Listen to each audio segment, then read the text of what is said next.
रत्नैकल्पितमासनं हिमजलैः स्नानं च दिव्याम्बरम् नानारत्नविभूषितं मृगमदा मोदाङ्कितं चन्दनम् जाती चम्पकबिल्वपत्ररचितम् पुष्पं च धूपं तथा दीपं देवदयानिधे पशुपते हृत्कल्पितं गृह्यता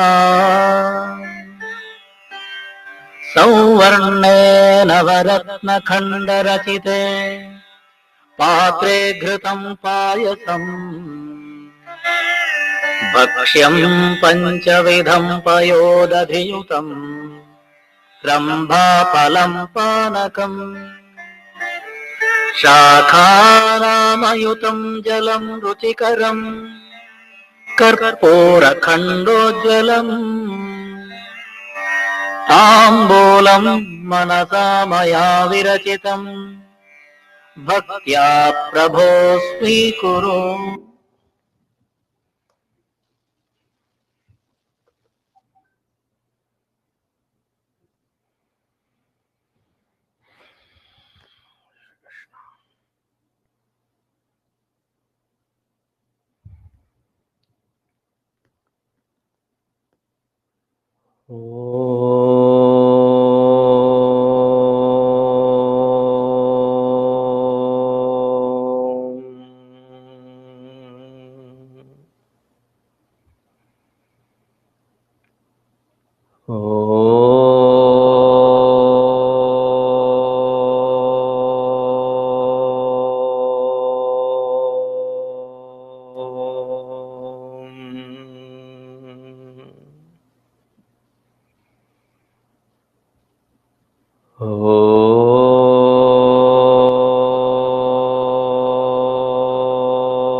सहनाववतु सहनौ भुनक्तु सह वीर्यङ्करवावहै तेजस्विनावधीतमस्तु मा विद्विषावहै।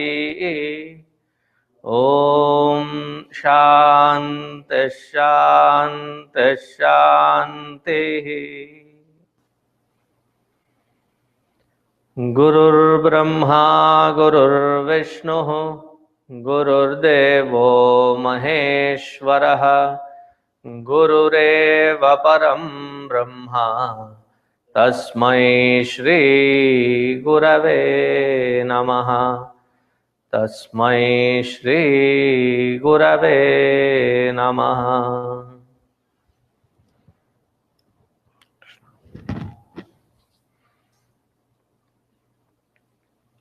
We are in the last Anuvaka.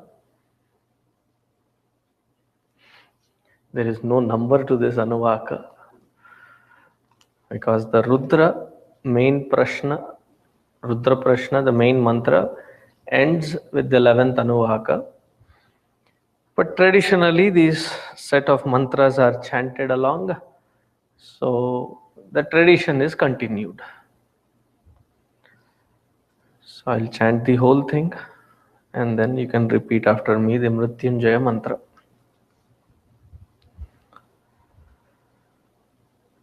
त्र्यंबकं यजामहे सुगंधिं पुष्टिवर्धनम् उर्वारुकमिव बन्धनान् मृत्योर्मुक्षीयमामृतात्। यो रुद्रो अग्नौ यो अप्सु य ओषधीषु यो रुद्रो विश्वा भुवना विवेश तस्मै रुद्राय नमो अस्तु।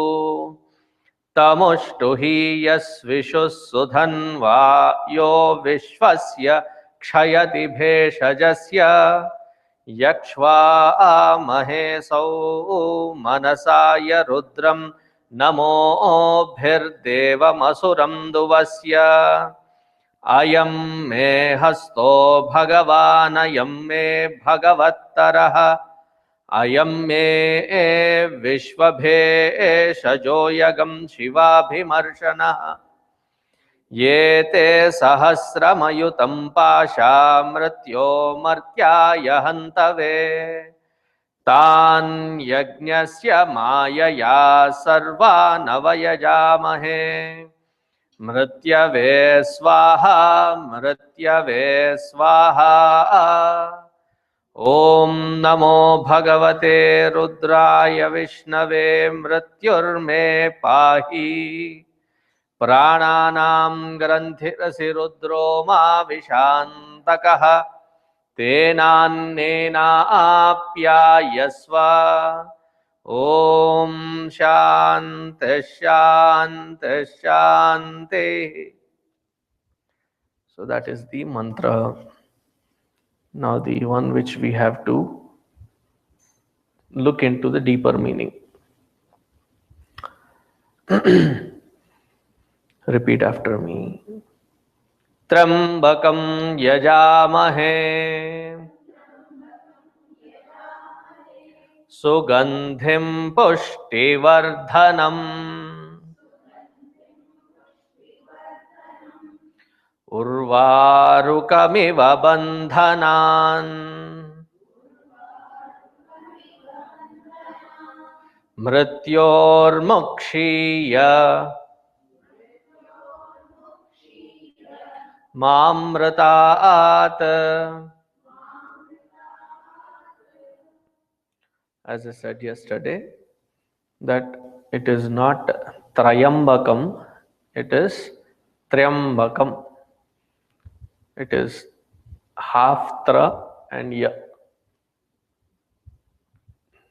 If it is full Tra, then Ya, then it is Trayambakam. Here it is only Triambakam. And in the second part of the mantra, when we break and give a sandhi vicheda, then it becomes bandhanat mrityor mukshiyam amritat. But since here we are not breaking it up, to chant it as bandhanan mrityor mukshiyam amritat would be right.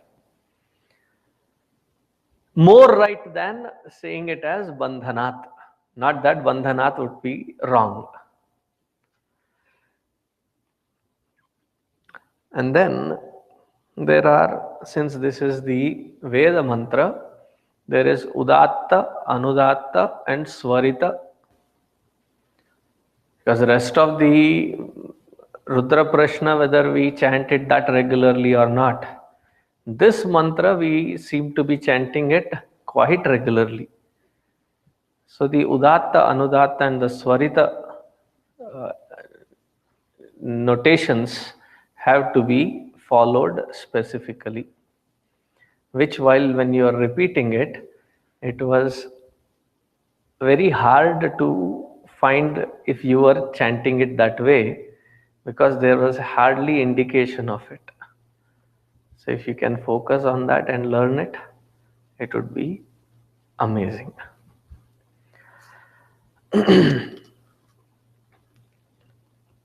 All these mantras are often explained to us that there is no karta, there is no doer, there is no authorship for these mantras. These mantras were revealed to various rishis at various times. So in all the mantras, when we had the dhyana shloka, we had also mentioned who the rishi is and what is the deva that is worshipped or invoked through that particular mantra. This particular mantra, the rishi who had visualized or who had this revelation was Vasishtha Rishi. Vasishtha Rishi is the guru of, Kula Guru of the Raghukula during Dasharatha and Ramji's time. Both the gurus of Bhagavan Ramchandra ji were, I would say, stalwarts, and each had, and both of them had a very personal history with each other.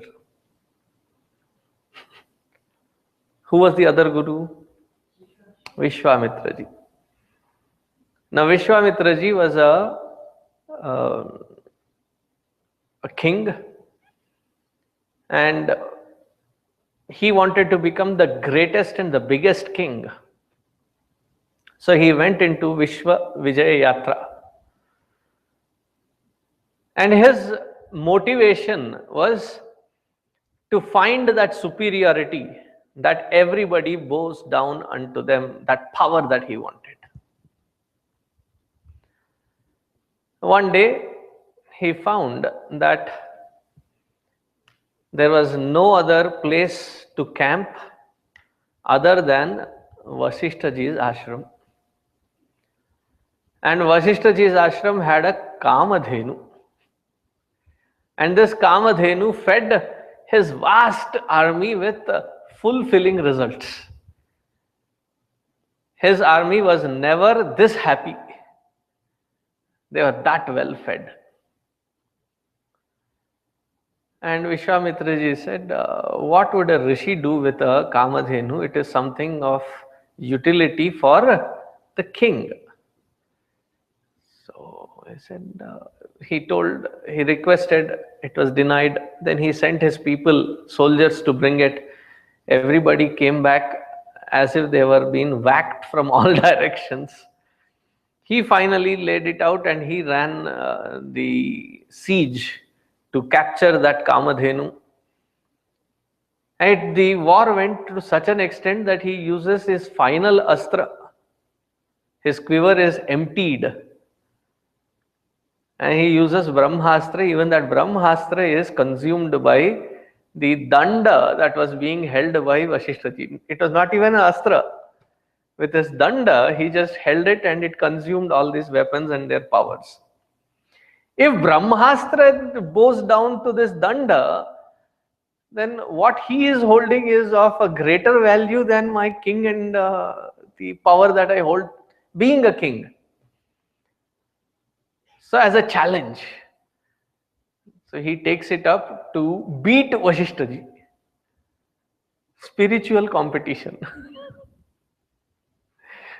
I am better than the rest of the devotees. I am better than the rest of the sevaks. I am better than the rest of the sadhaks.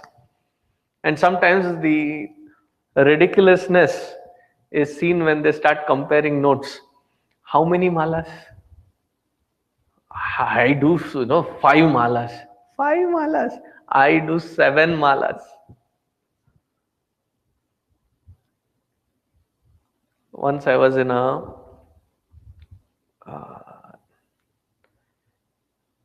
it was the langar organized for every meal, afternoon meal for sadhus in Haridwar, Rishikesh and the northern part.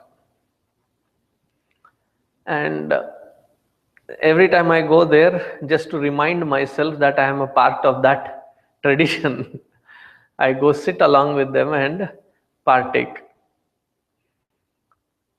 And it is a very beautiful feeling to go in there as a nobody and come out as a nobody. You're not being fed because you have paid it. You're not being fed because you're known. It is being a tradition to feed anybody who wears ochre robes. A very sacred tradition. So I was sitting and this is like 1,000, 2,000 people sitting there and everybody being fed. And when I say being fed, it is not like that which happens in Gomukh or Gangotri and such remote corners, wherein there are 3 rotis and one warm liquid called dal. And these 3 rotis, you have to soak them in that dal, so that the dryness is gone and then it becomes little chewable. I don't know, whatever they make it with, it stays in the pit of your stomach for the rest of the day, in spite of walking up and down on Himalayas. Here, when I'm talking of the bhiksha offered to the sadhus, it is like uh, everything is done in desi ghee, made in ghee, fresh ghee. The puris are fried, talofied in desi ghee. The laddus are made in desi ghee. And the shira, that is also like, it is, you hold it in your hand when they offer it, and they put it, and there is ghee, dhara going all directions. It's an elaborate meal. Everybody was being served. There was a sadhu sitting next to me, and there was one sitting next to him. And it seems they have also met each other after a long while. So they were conversing. Not that I had to eavesdrop, it was loud enough. Their conversation was loud enough. And their conversation was, Kitne malaye hue? So the first one said, चार चौथी चल रही है. बस चौथी चल रही है, मेरा तो 12वां चल रहा है. The translation would be, how many malas? The one who has to answer, that sadhu said, this is my 4th one. Still in the 4th one, mine is the 12th one. So I know a sadhu in that area, so I caught up with him and said, I was intrigued that these two Mahatmas that were sitting, and these Mahatmas are all like Ekadandi, Dvidandi, Tritandi, Dandi Swamis, these are all. So I said, they were talking about this, 4 malas, 12 malas, and I explained him the situation. Can you elaborate as to what they were discussing? I'm a little clueless about it. So he was laughing and saying, oh, that was a comparison that the first one has done so much of japa that 3 malas have been like grounded. Like you keep doing mala and the beads have been worn off. And the second one claims that I have worn off 12 malas and this is now my 13th mala. So I'm like imagining, what are they doing? Instead of rolling that bead as japa mala, they're rubbing it on some chandan paste stone. Om Namah Shivaya, Om Namah Shivaya.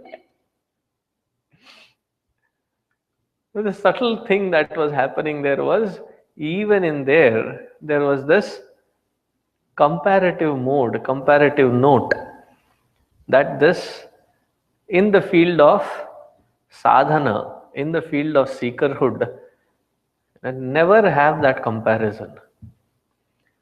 So Vashishta ji was the comparable, and Vishwamitra ji constantly competed with him. And one by one he reached to the status of Brahma Rishi, the same status as Vashishta ji. One of the things that while reaching there he was told that Vashishta ji had a revelation of this great sanctified mantra called the Mrityunjaya mantra.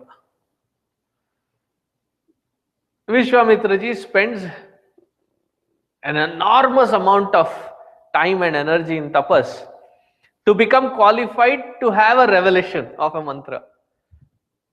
And to him, the mantra that was revealed is another beautiful sacred mantra, which is the Gayatri mantra.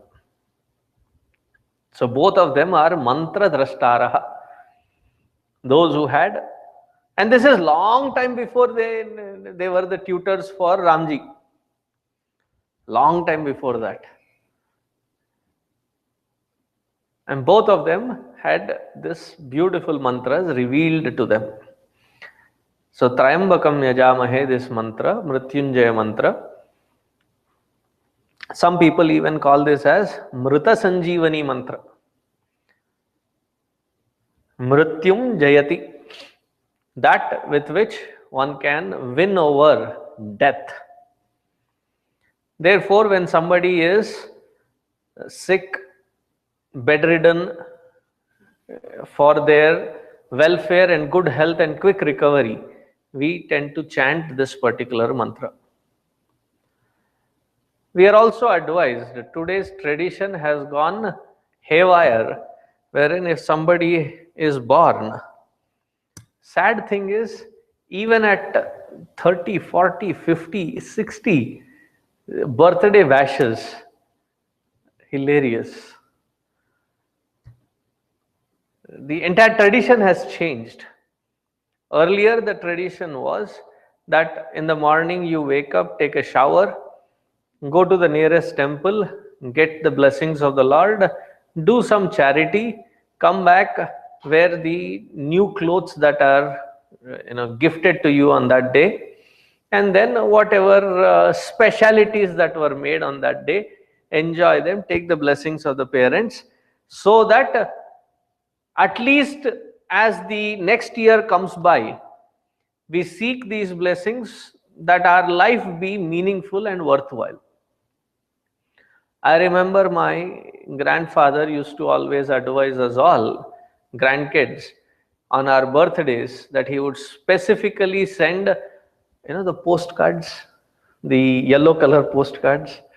He would send handwritten postcards just in time so that it would reach a day before or 2 days before our birthday. He would remember that and send. And one common advice that he would often advise is sit and chant after taking shower, sitting in front of the Lord, chant this Mrityunjaya mantra at least 108 times so that your life has the blessings and longevity. It was only later when I was reading Swami Shivanand Maharaj's works, there he mentions that on a birthday, if you are really a seeker, instead of partying, instead of the other kind of spirit, to uplift the spirit, the best way would be to spend the time chanting, if not 100,000 times, at least 50,000 times of this mantra.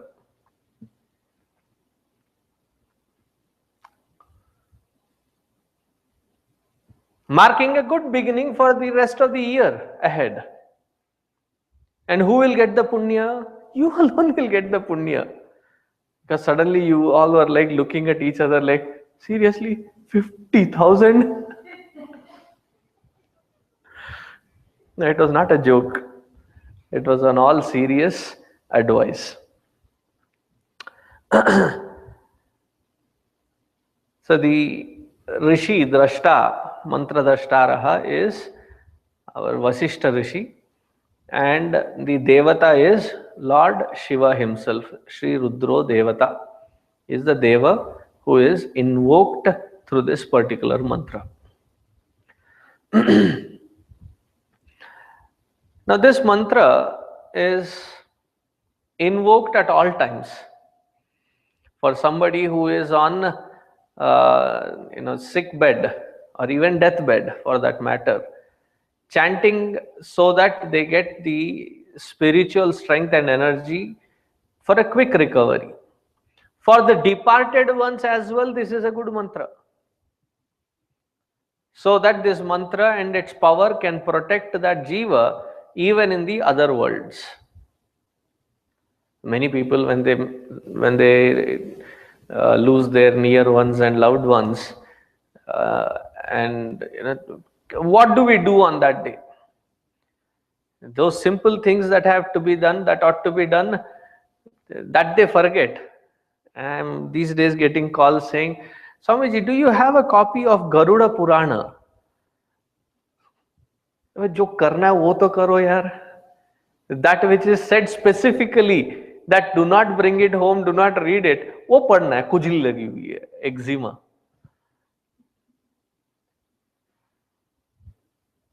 Read the 8th chapter, 12th chapter, 15th chapter, and the 16th chapter of Bhagavad Gita. Chant this Mrityunjaya mantra. These are easy, good doables. नहीं गरुड़ पुराण पढ़ना है, ठीक है.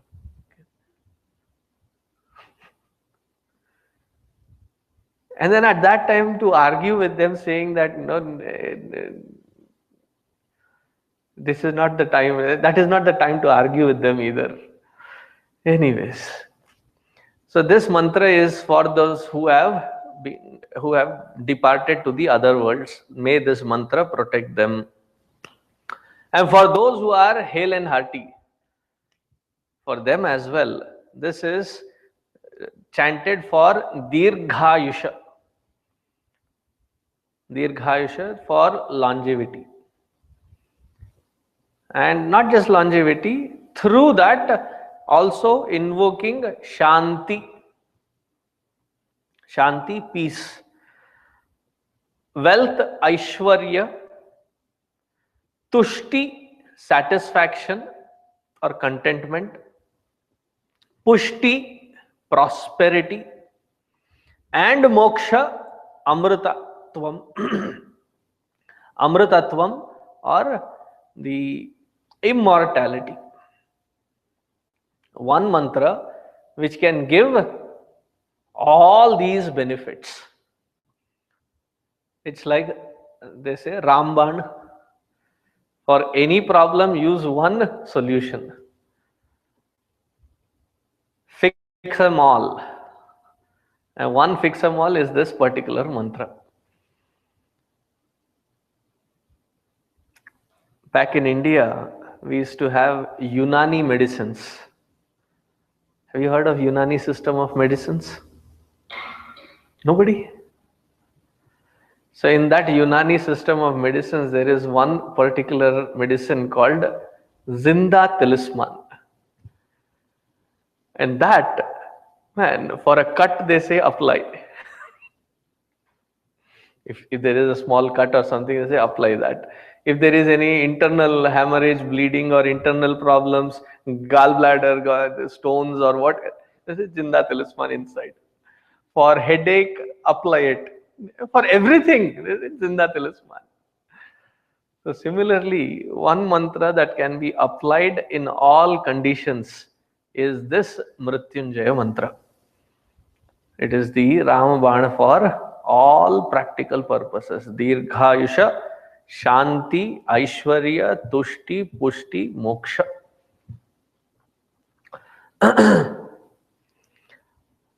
Now this particular mantra has a certain meter, and the meter that we have for this mantra is called the Anushtup Chanda. Why is the Chanda so important whenever we read these mantras?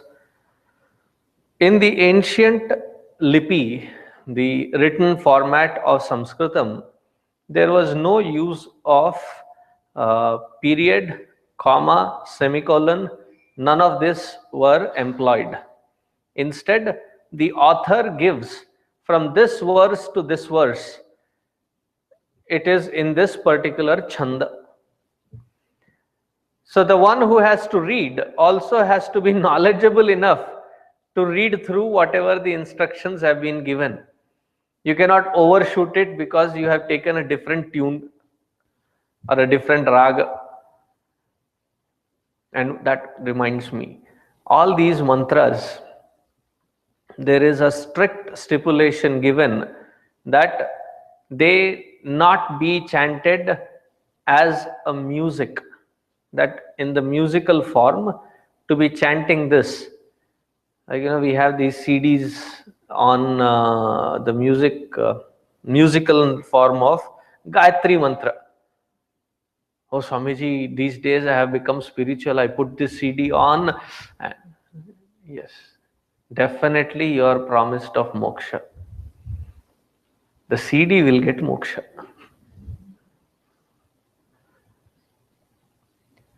But these are not to be repeated as a musical expression. The entire meter and the purpose gets changed. Like you have that Gayatri mantra, Anuradha Podwal. Om Bhur Bhuva Swaha. and then she goes off into a musical note. That is strictly prohibited.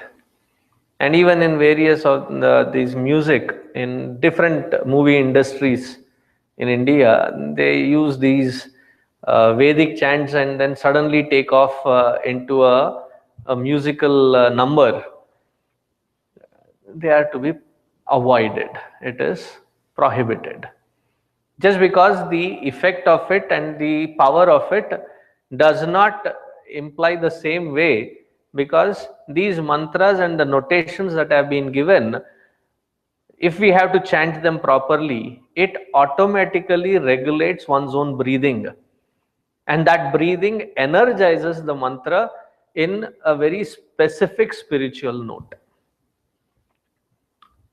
Therefore, learn it in the most authentic way and chant it as a Vedic mantra, not as a humming tune. Going further into the other details of this particular mantra, the mantra as such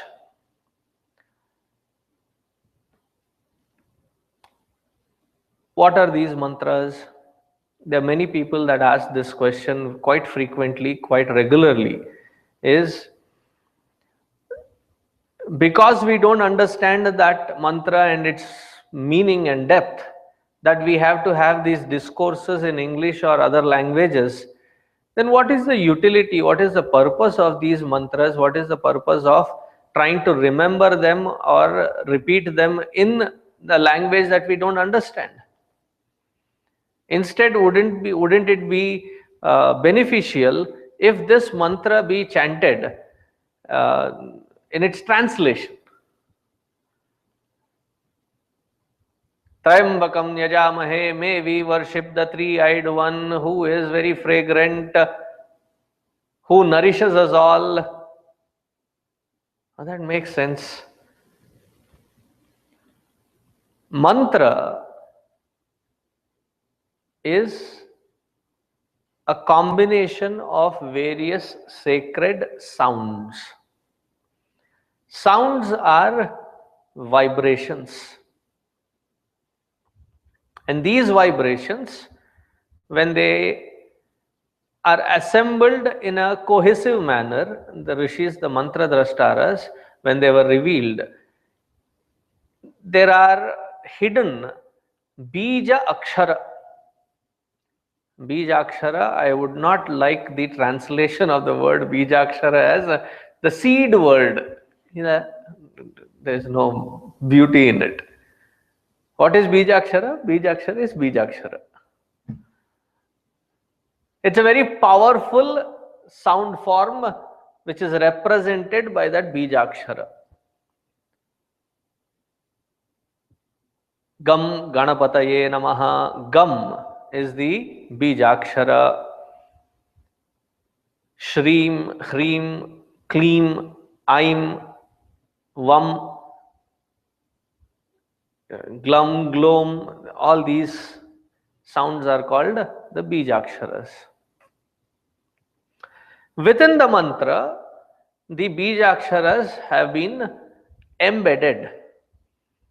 So it makes the sound that is produced a very vibrant and a positive set of vibrations, positive set of energy that is generated by chanting it.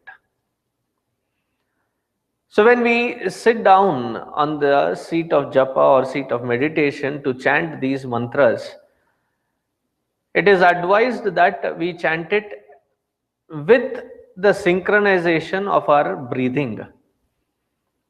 That breathe in, and while breathing out, chant this mantra as a whisper if there are people around, so that your sadhana should not become a nuisance for the people around. Because at 4:30 or 5 o'clock they start Allah, and then these people start Kamala, Kuchaku, Chukachu, and then a competition at 4:30. The Hindu temple and the mosque and then the church, and everybody is competing to pollute the pleasant environment. Our sadhana should not become a nuisance. I know this just recently Deepavali, and there are people going, ban fireworks. Be compassionate to other creatures as well. That is once in a year, for few hours in the evening. What do you talk about these loudspeakers in the morning every single day? These neo intellectuals, I tell you, एक room के कमरे में डाल के धोना चाहिए इनको.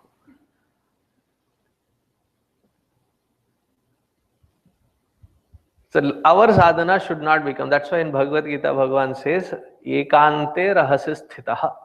6th chapter of Bhagavad Gita, he says that do your sadhana as a rahasya, nobody can be disturbed by your sadhana, and your sadhana does not become a disturbance for anybody around you. A hilarious part is when we go to these spiritual camps, and especially if it is a dorm kind of a facility, and suddenly at 3:34, I don't know if that gentleman ever gets up at home to do this, but here highly charged up spiritual wakes up at 3:30, 4 o'clock, goes, takes a shower, sits there, and then suddenly starts, oh, सोने देना यार. You want to do it as a silent sadhana. So sit in front of the Lord and say it as a whisper so that you can hear it, and synchronize it with your breathing. I keep asking every time I talk about mantra and its chanting, try. Can you all breathe in and say Hari Om loudly? Breathe in. And now you say Hari Om loudly. Very good. With the same distinct clarity. While breathing in, can you say Hari Om loudly?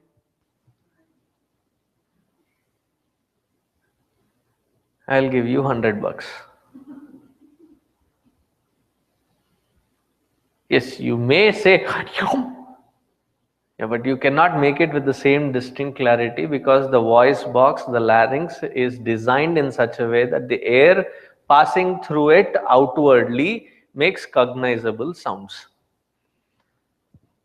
So to that natural effect, breathe in consciously, and then while breathing out, synchronize it with the indications given of the Udatta, Anudatta and the Swarita sounds, and chant it accordingly. Then the mantra will unleash its positive impact, positive energy.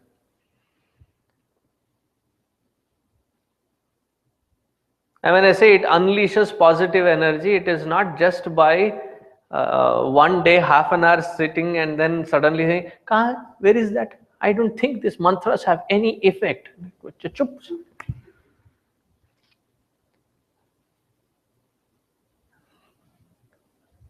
It is the same kind of people who say, who had no voice. When 57 years of Congress ruled and there was no Achhe Din, and 15 months of the Modi, I say, where is the Achhe Din? It will take time, Baba. It is not like the same kind of rush doesn't make it any easy. And that in itself is the greatest sadhana. To stick to one mantra and to be able to repeat it, that it becomes one with jirni bhutva, that it is so well digested that every pore, every nerve is resounding of that vibration. And when we sit down to do japa, Om Shri Ramaya Namaha, this Rama Rao took $50 from me. I should get this $50.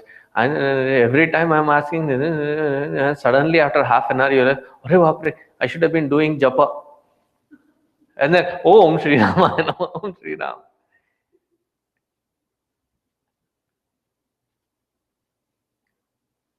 The sadhana is not difficult. It is the sadhaka's mind which is not synchronized, which is not focused. That is the problem. And we sit with a wrong attitude or a wrong understanding that I'll do japa so that I can gather the focused mind. No, it doesn't work that way. You have to bring the focused mind and apply it into sadhana. Tatra ekagram manah krutva na kinchidapi chintayet. Again, 6th chapter of Bhagavad Gita, Dhyana Yoga. There Bhagavan says that first bring that mind to a focal point. Having brought that mind to that focal point, then apply that in the sadhana. यहाँ तो market में उल्टी गंगा बहती है. Everything is ulta. Oh, Swamiji, they are saying,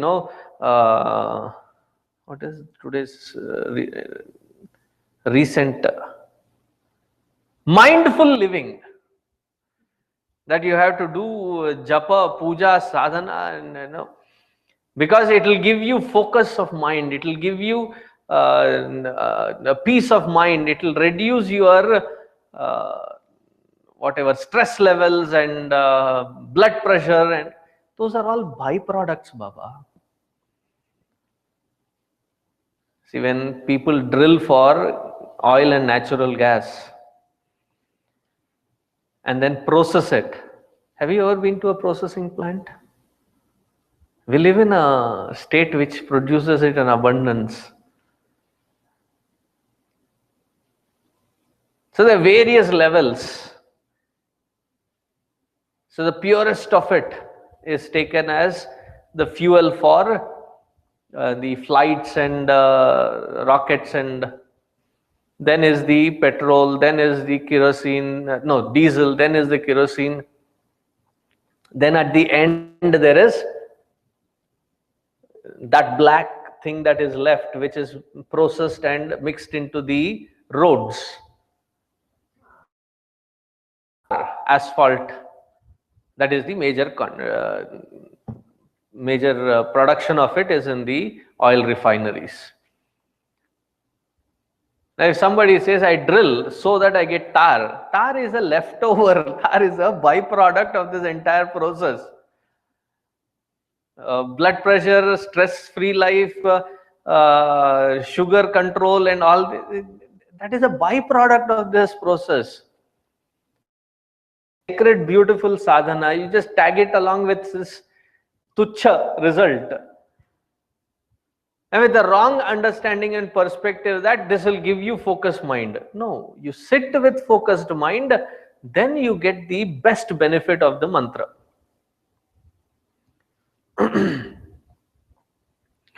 Now going into the mantra itself. I know I have spoken and you are all waiting with like paper and pen, and every time I start a new paragraph you are like ready. Oh, not on mantra again, something else he is speaking.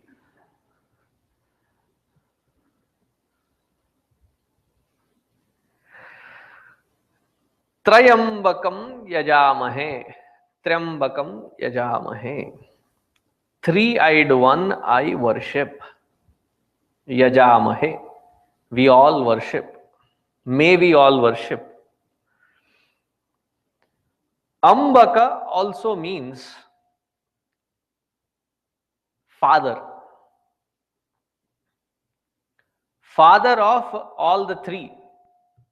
May we worship. Father of who? Father of Brahma, Vishnu and Mahesha. Here the one who is being invoked is Rudra. Rudra in the form of the cosmic primordial cause, wherein having recognized his Shakti, becoming one with his Shakti, expresses in the Ananda Tandava. There are two kinds of Tandava of Lord Shiva. One is called Ananda Tandava. Like when you are really happy, so you also jump in and say, Balle, Balle, Balle. You dance. And that is one easy form of dance to show while you are sitting. The rest of the dances are complicated. Ananda Tandava. Then the other Tandava is Pralaya Tandava. Pralaya Tandava at the end of the creation, with that vibration and energy that he creates, that it consumes everything back into its nascent form of existence.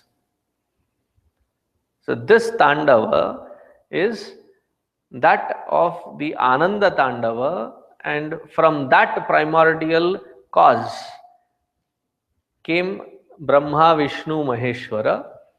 And when I say primordial cause, those who are in different systems of worship within Hinduism usually talk about Panchayatana. Panchayatana, 5 forms.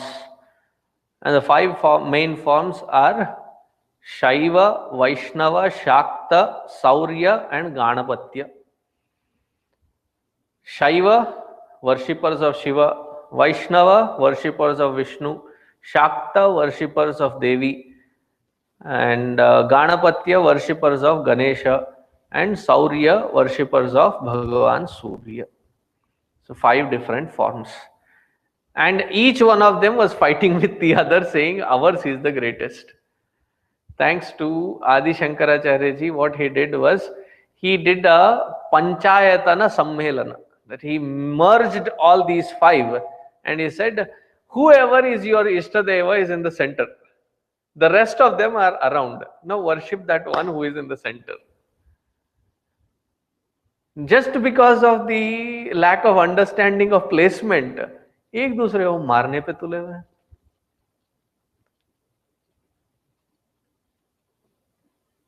Tell you, religion has not created a lot of havoc. It is the wrong understanding of religion.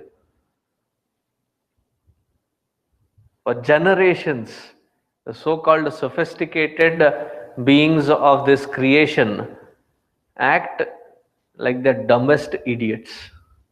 All that in the name of the God Supreme, who has to give Shanti, Pushti, Tushti. So Trayambakam, the one who is the father of the 3. Ambaka means father. Ambaka also means the 3 eyes. Soma, Surya and Agni. Soma, the moon. Surya, the sun, and the Agni. Very rarely that the Lord opens the Agni Netra. Agni Netra, the 3rd eye. The moment he opened a little bit of that 3rd eye, Kamadeva Bhasmi Bhuta Bhavet. He became Bhasma. And that desire which has been roasted and completely gotten to the Bhasma form becomes his makeup. That is what he adorns as Bhasma.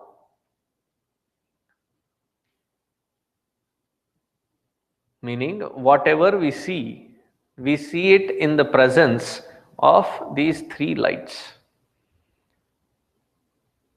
Soma, Surya and Agni.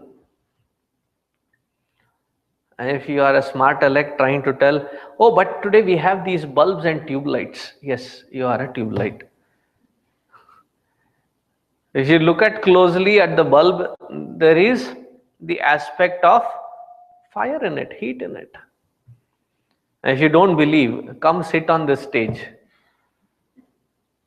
where all these lights are like focused right here.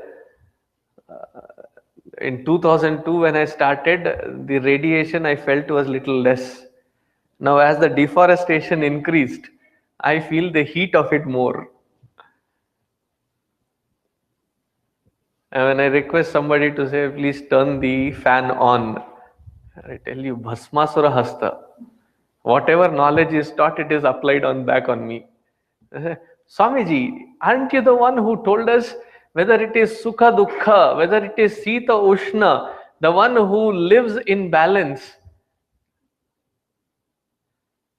If you turn that fan on and it does not function, then I'll be in balance. When there is a possibility to put oneself to the torture is not sufficient, not intelligent. Even this has fire in it.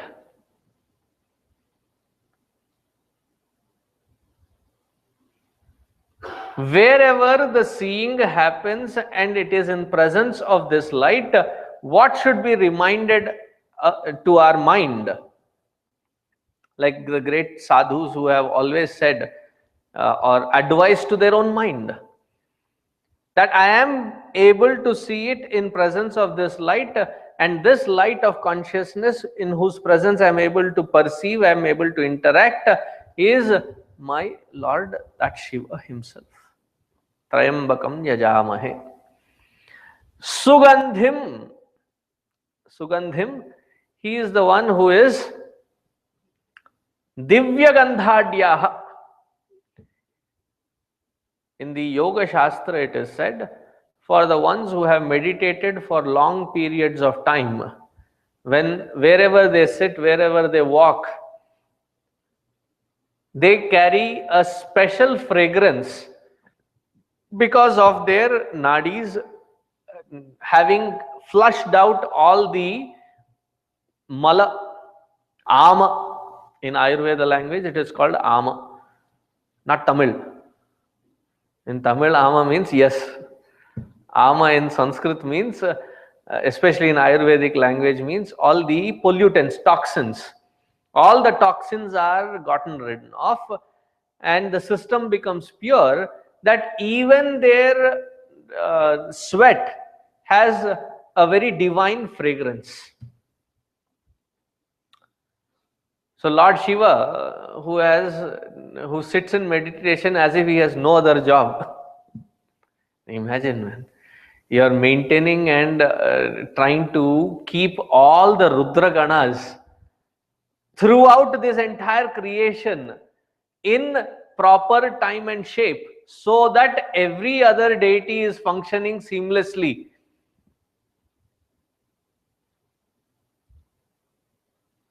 भेजा बहुत पकता होगा उनका. Must be really heated up. So to cool down, yes, he will be sitting in lot of meditation. And because of being in such consistent meditation, there is this natural fragrance that is unveiled. Sugandhim.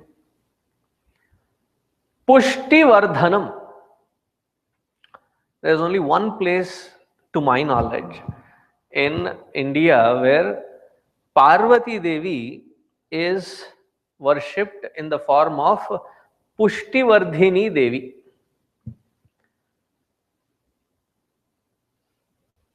Have you heard of Nainital? Almora? So from Nainital it is about 100 or 120 kilometers. There is this very beautiful sacred place.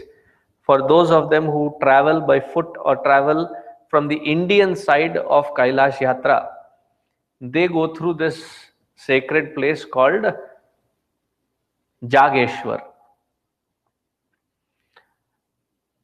And this Jageshwara is supposed to be a, what do you call it? Swayambhu Jyotirlinga. And right next to that Jageshwara temple, main sanctum sanctorum, is this Parvati Devi's beautiful pratima. And she is not like, unlike the other places where you have Parvati Devi who is always shown as a 16-year-old. Even in the murtis, they're very young looking. There are only two places I found Parvati Devi in the form of Pushti Vardhini Devi and one in the form of Annapurna Devi. And now I'm not talking of Kashi, I'm talking of a beautiful place on coastal Karnataka called Hornad. There is an Annapurna Devi temple there. There, she is a very beautiful, loving, motherly form. And one of the best experiences that I stood there, lost myself in that beautiful presence of mother. And she has that, when you see some people, you feel that motherly, love. You see that from that pratima of that Annapurna Devi. Similar is this Pushtivardhini Devi. Sugandhim Pushtivardhanam. How does he get that ability to nourish everyone? Because his divine consort is Pushtivardhini Devi. And through her presence, through her ability, through her Shakti, he expresses forth in giving nourishment to all devotees. Now, one nourishment is to take care of all the vyadhi at the physical level. Emotional and intellectual level, there are a lot of mismatches that happen, fine tuning that doesn't happen because of lack of clarity, lack of conviction, lack of direction. There's a lot of pressure with various conditionings that we exist in. There can be a lot of imbalance inside, or purely because there is a chemical imbalance. Sometimes the body is full of chemicals and there is one chemical that goes haywire and everything starts being very upsetting inside. Suddenly you start crying for no reason, or suddenly there can be umpteen number of ways it expresses. So that is called Adi. At the subtler level, Adi, and at the physical level called Vyadhi. Pushtivardhanam, that who provides for the nourishment both at the physical level as well as in the subtle level. Not just at the physical and the subtle level, but also to uproot at the causal level the ignorance by constantly nourishing the sadhak, constantly nourishing the jiva to find a movement which is upwardly. With intensity, you seek that Lord, shout for his help once. And I'm not joking or kidding. He shall come 1,000 folds to grab our hand. And once he takes, you may say, God, baad mein aau? May I take a rain check? I want to go back to that puddle of mud and go to swim in that samsara again. Bhagavan says nothing doing and catches, it takes us through and through. How can he be so heartless? No, he has heart. That is why he does not give that opportunity. Otherwise, it is so easy to get lost. Once, Narada had a very specific question. I know sometimes these great Mahatmas, their life and stories, the great Rishis, is quite intriguing. So Narada goes to Bhagwan Vishnu and he says, "Hey Bhagwan, you talk about this, Maya, samsara, I don't know what is a big deal about this Maya, samsara. I do want to experience that." I said, "Okay, what form do you want to go in to experience?" अब श्री हरि के भक्त हैं, like we are Hari's bhakta. In Tulsi Ramayana, it comes as a different story, wherein he gets the face of a monkey. But here in Bhagavata, there is a different story, a similar note, wherein he gets the body. One meaning of Hari is the form of a boar, a pig. So he comes and settles down, no Narayana, nothing. So he is in search of food, he is in search of dirt, he is in search of that puddle of mud where he can lay down lazily. And he finds this beautiful, what is a lady pig called? Miss Piggy. Okay. So Miss Piggy and gets attracted. Now in that little puddle they have their samsara set up. They have little chutku putku piggies born, and generations he has lived. And Lord sends, Parshadas asking Narada to leave it. You have gone there only to see what Maya is. And he's like, I am okay to come there. But can I bring my wife, my children, and Bhagwan is laughing. You get once into that Maya, it's so slippery a ground.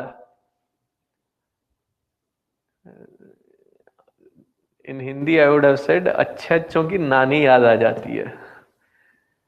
Like it's like when we say, we ridicule Vishwamitra ji and such people who say, oh, he saw Menaka, he saw Rambha, he saw this, and he fell from his sadhana. When somebody with such tivrata, with such enthusiasm is a wrong, inspiration, and a single pointed focus on that sadhana can trip and fall. What about you, me, or anyone else? The sincerity with which we need to try is much more. Therefore, invoking the Lord in the form of Pushti Vardhana. Bhagavan, don't just give Pushti and push me to one step and say, I am done. Give me Pushti which is a consistent one, which takes me Vardhana, that it gives me that growth to reach to you finally. Please do not stop until I reach there. That kind of nourishment. At a physical level, at a subtler level, and at a spiritual level. That who gives blessings of easiness, removing all the discomfort and disease. Pushti Vardhanam. Mukshiya bandhanat mrityoho. All kinds of conditionings are called mrityu. In whichever conditionings I get caught in, not realizing that I have gotten caught in these patterns. The only three that the scriptures have always said, that until you reach to that final stage, these are the three conditionings that you can hold on to. One is God, the second is Guru, and the third is scriptures. Having reached there, the same scriptures have also proclaimed, Tatra Vedaha Avedaha Bhavanti. For such individuals, they don't need Veda. They don't need to follow their life according to the dictums of Veda.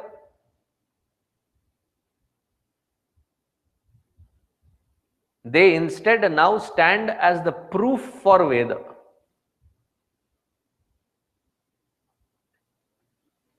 Vedas are not for them. They don't ordain such Mahatmas.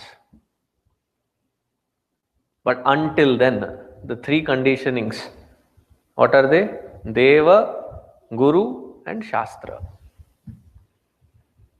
Rest of all conditionings.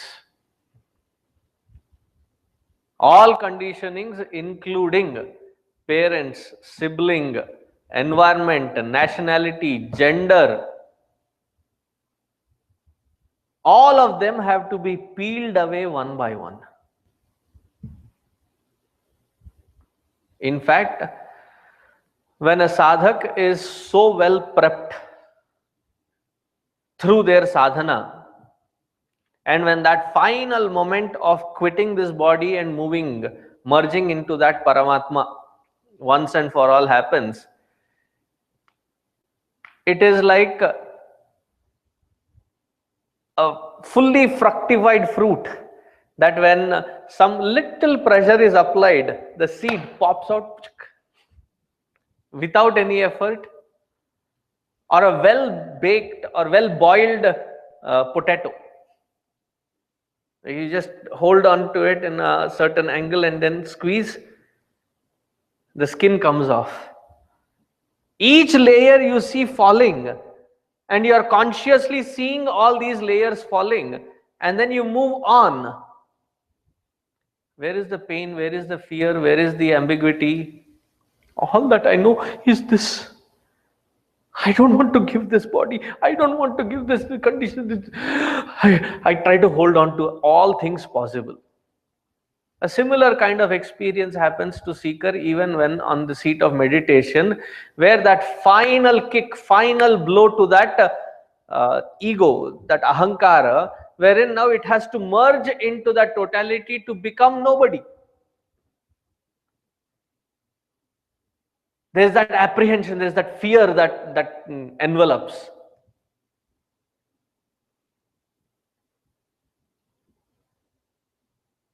Something similar to that fear. All practical technicalities, I knew what swimming meant. That it is difficult to drown. Buoyancy is something of a concept. Conceptually, I understood.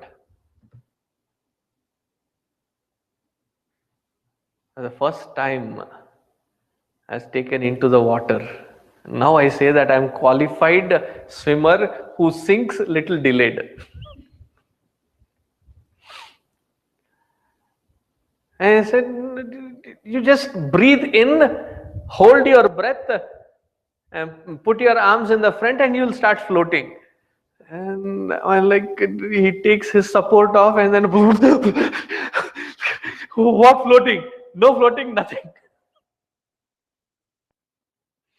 And he is one of our members here. And he got the best out of it, kick out of it. And he did not let loose of this opportunity, and he rubbed it in saying, this is what letting go means, Swamiji. Okay, thank you. Imagine at a physical level, though you understand intellectually, but when it comes to practice, you are not ready to let go of one's own fear. To let go of all these conditionings, limitations. These are called mrityu in every step of our life. There is nothing wrong in exploring the world outside with a conscious, alert mind, not to get trapped in any conditionings while you are exploring that world. In fact, the Upanishad says, Pariksha lokan karmachitan, nirvedamayan nasti akritah kritena. Pariksha lokan, explore, experiment. Experiment with all that which is tickling you right now. वो कैसे होगा? जा experiment. ये कैसे होगा? जा experiment. But while experimenting, having enough tenacity and depth of personality to not become enslaved to those conditionings. Very few have that kind of courage. Therefore, it is said as a next step, that is the Uttama. The next step, not having that kind of confidence. So what is next to do? Draw certain boundaries. Those are all varjita. Don't. These are all shashita. These are all, ordained.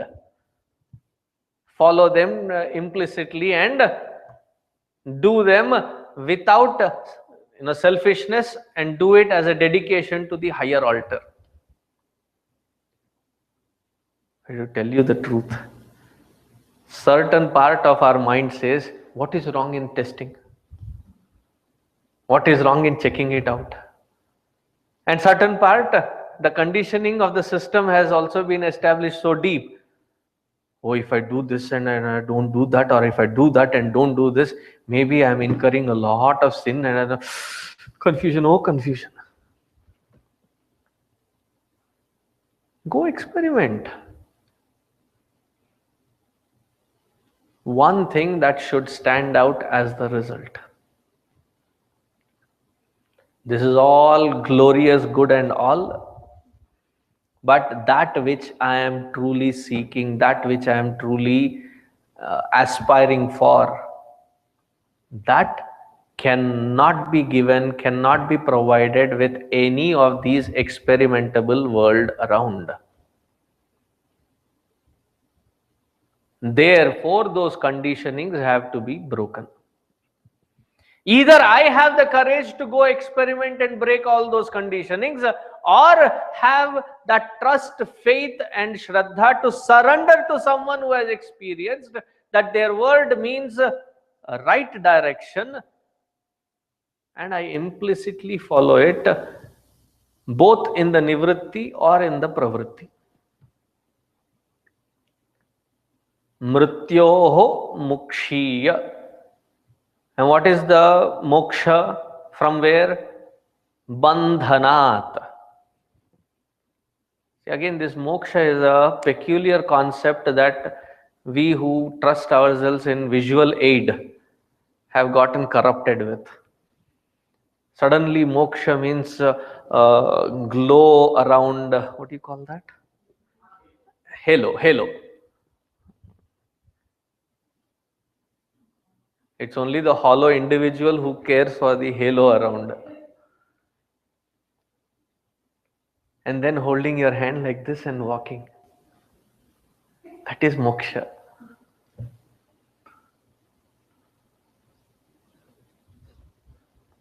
Those who do not have the courage to live their life and experiment cannot have the courage for having or seeking moksha.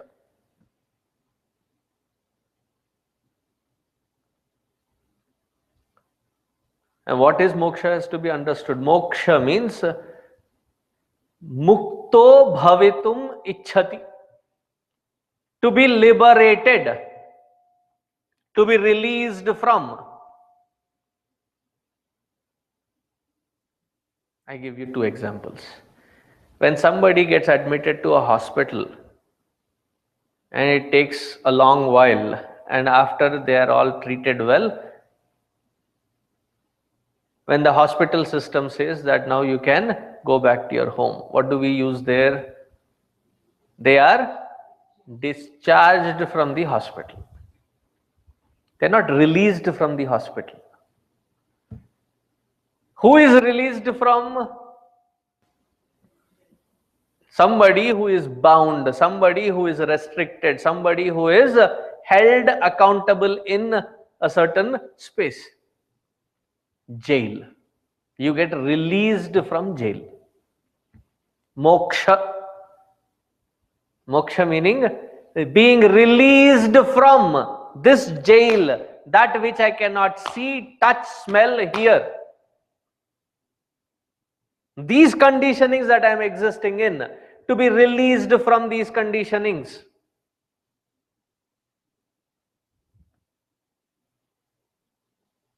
May we be released from these conditionings and not from Ma Amritat, not from immortality.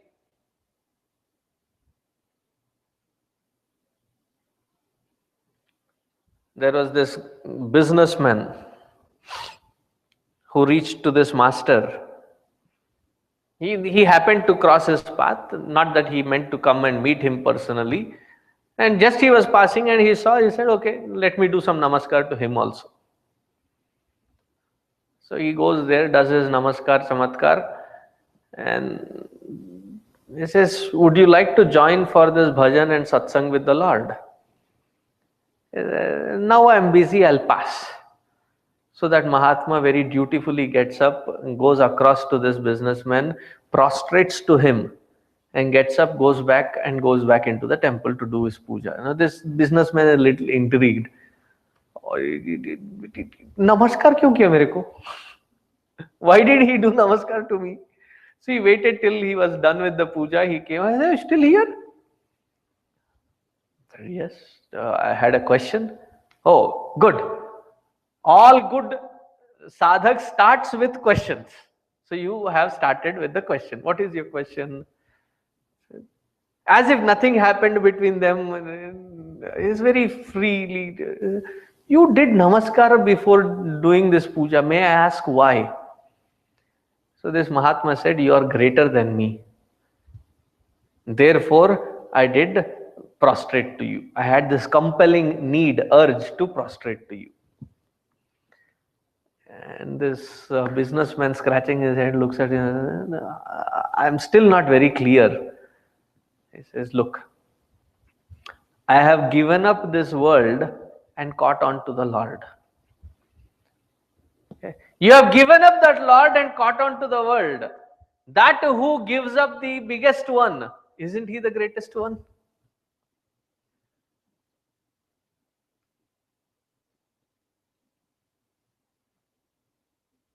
So here the clarity that is being asked is, O Lord, may I hold on to that immortality, may that not be snatched away from me, but instead may I be released from all bondages, all kinds of binding forces, conditionings that I think primarily as a necessity right now for my existence.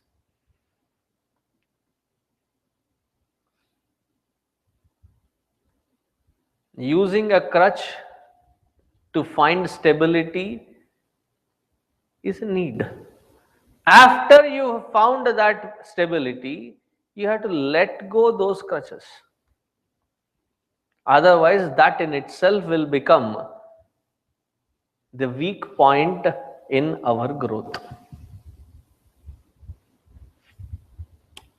Mrityoho bandhanat mrikshiya. O Lord, release me from all kinds of bondages. Whether it is with my physical aspect or the emotional aspect or the intellectual aspect, whatever be it, let me be released from all of them. Therefore, we start with simple sadhanas at a physical level. Wherever there is physical comfort, wherever there is physical distraction, we start with those.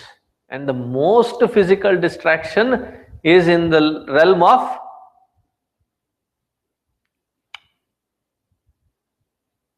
food. And as Adi Shankaracharya ji says, the greatest tapas in the realm of food is what comes onto the table. Take it as a medicine to quench the thirst of the disease called hunger. Bhikshaushadam bhujyatam. Not because I want it, not because I need it, not because I crave for it, because that is the right one to be provided at that level. If the sadhak has a specific issue that cannot sleep anywhere other than their own bed, other than without those pillow, there are many people, they carry their pillow also along with their journey. I'm not joking. I've seen them carry along. Why? Wherever they go, that pillow has to be there. On that pillow only they'll get sleep. So to them the sadhana given is shy away from all such comfort, sleep on a hard floor. Now we keep hearing one or two statements like this, and we pick up things here and there and create a hodgepodge of our sadhana and say, oh yeah, I am also doing sadhana. Is it necessary? Like, yes, somewhere you heard that mathematical tables are required And you are a 40-year-old, every day in the morning you wake up and you start 2 times 2, 4, 2, 3, 6, 2 times 4 is 8, 2 times 5 is 10, and you are a regular. I mean, उसका एक time है, उसका एक वजह है. There is some reason, there is some time for it, and there is a need for it at that age. Once you have crossed it, drop it and see the next step. No, no, no, no, no. I have been doing this for a lifelong time. Be stuck with it.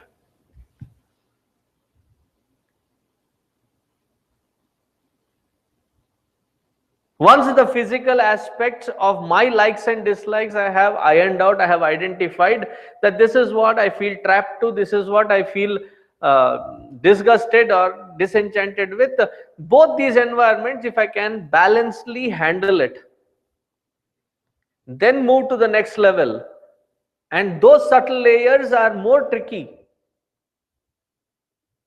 Even to identify that there are these layers of conditionings, it takes time to identify them.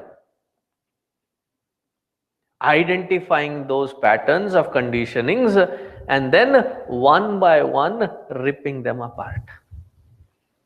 Now, my advice, when simple example, there is a what do you call those, when there is a cut you put band-aids. So you put a band-aid and it has been there for a day and a half. You did not allow it to be soaked in water or anything, and it is there, become one with your skin kind of. And then now you have to take that band-aid. What is the best method to take it out?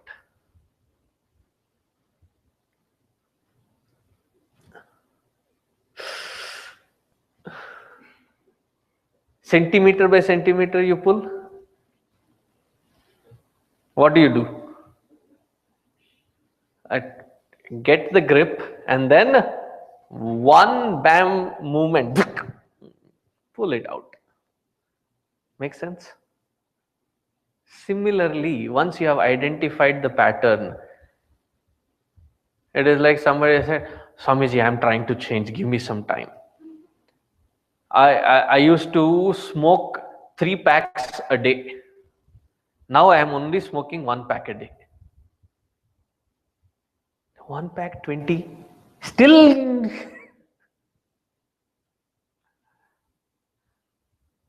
I stopped drinking only occasionally, sometimes here and there. It is something that you peel and peel it with proper understanding that yes, this is a conditioning and it is not worth having this conditioning, and rip it apart. And once you rip it apart, there is no more moha, and then you trash it. You take a banana. How do you eat a banana?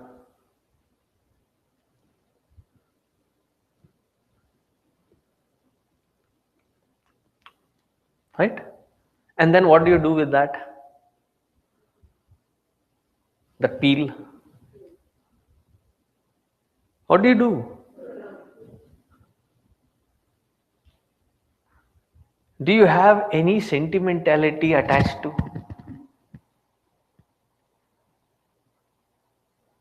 Even if that banana was given as a prasad, this poor peel protected that fruit, otherwise where would that fruit be? No, the peel is. Do you have any such sentimentality, attachment, or nautanki about that peel? No, its purpose is served, done. Understand that it is not useful anymore. No, this my beloved gives. Put it in the book. Do you do that? I've just taken that example to ensure that we understand the ridiculousness of it. Similarly, once I understand that these are the conditionings and these are the patterns that are existing, once I recognize it, thoroughly read through, understand where I am being held by these conditionings and how I can grow independent of them, having understood How should that process of removing it be? Remove it once and for all, trash it, never even to think about. Otherwise, sitting there, there was good days, I used to smoke and drink, now I miss it. Get out. Go, indulge yourself. Because staying here, closing your eyes, you're not meditating on God. You're meditating on those things that are conditioning you.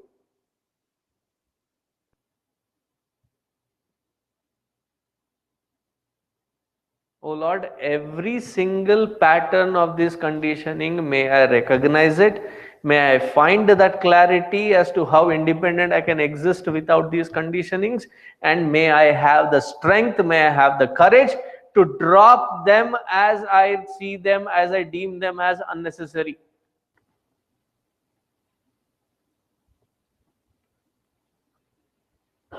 Mrityoho mukshiya mamritat.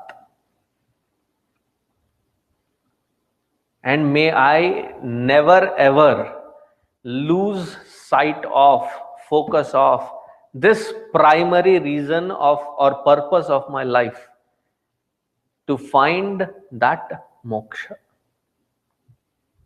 May I never forget that. May that not be snatched away from me.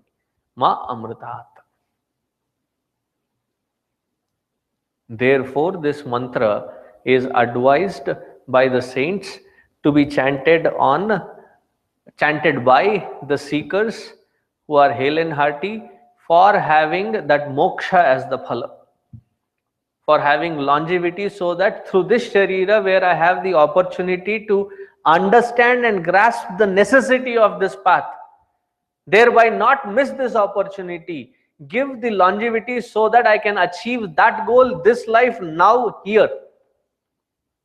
For those who are in sickness and disease, this mantra helps them relieve from adhi or vyadhi. This also is a mantra for those who have departed from this body, so that this mantra and its vibrations can protect them in the next part of their journey. Therefore, this is a very powerful mantra to be learnt by every Hindu, to be chanting as a sadhaka. We'll continue the rest tomorrow. Om Purnamadah Purnamidam Purnat Purnamudachyate Purnasya Purnamadaya Purnameva Vasishyate. Om Shanta Shanta Shanti. Harihi Om Shri Gurubhyo Namaha. Harihi Om.